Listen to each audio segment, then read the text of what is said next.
Hello everyone, welcome back to the channel. It's me playing Gryphon, and I'm here to review Batman: The Enemy Within.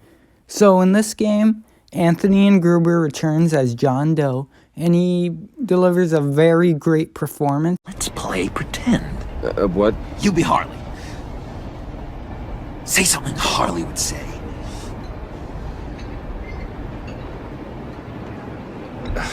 Bane is such a loser. Yeah? What are you gonna do to him? Snuff out his light. I don't know what she would say. I'd kill for some front row seats to that. Okay, now say something, date-like. Like we're out painting the town red. Hi, John. I like hiking. Do you like the outdoors? Boys, you love me!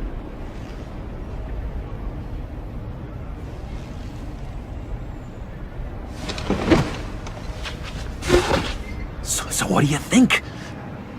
Pretty good, right? That was perfect, John. Why did you think you couldn't do this? Really? I guess I'm just a natural lady killer. Very different from last time, in the way that in Season 1 it always seemed like John was like just pretending to be a nice guy, and he just had kind of like a malicious intent. But in this game, he seems like a guy just trying to figure himself out and maybe wanting to suppress his darker side. And he's not the only interesting villain. We also have Harley Quinn, and she's reinvented to be kind of like in charge of the supervillain group, the Pact. And she's like the brains of the whole operation. And John's in love with her, but she just wants to use John as kind of like her puppet. We also have Bane, who's just he's not just a mindless brute, but he has more personality than Blockbuster from last season, who was just kind of like a mindless brute. He and Harley don't get along, you know, so that's more personality than Blockbuster. We have Mr. Freeze, who I'd say he doesn't have a lot of personality as like the other villains, but, you know, he does what he needs to.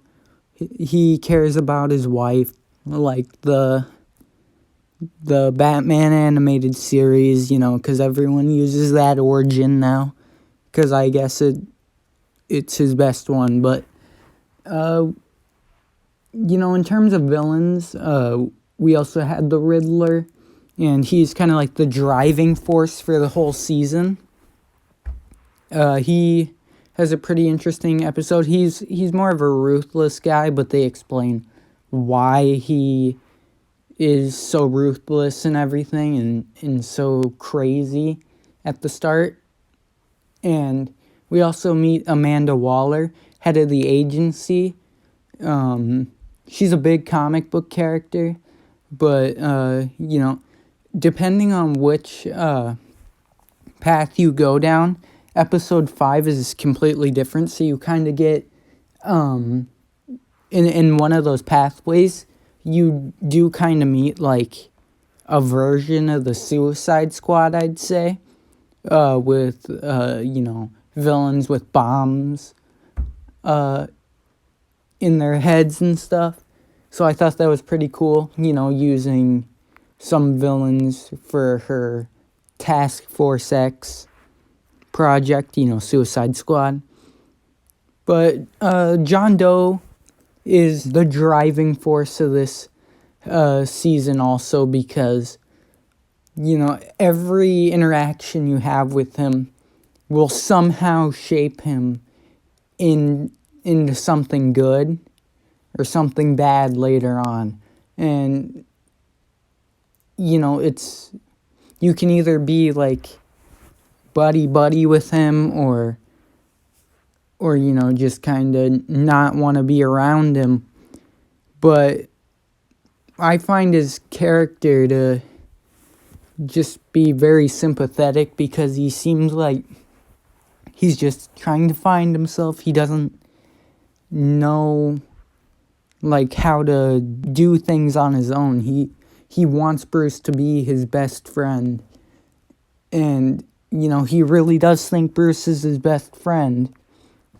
Sometimes, you know, John acts like a child sometimes, but, you know, he's smart, you know, which we find out from some interactions. You know, he's not who he seems like on a surface level.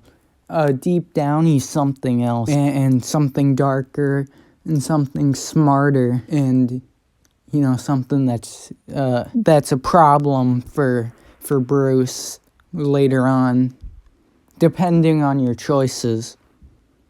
But anyway, I hope you guys liked the short little review. Tell me what you thought of it in the comments below. Anyway, I hope you have a nice day, and goodbye.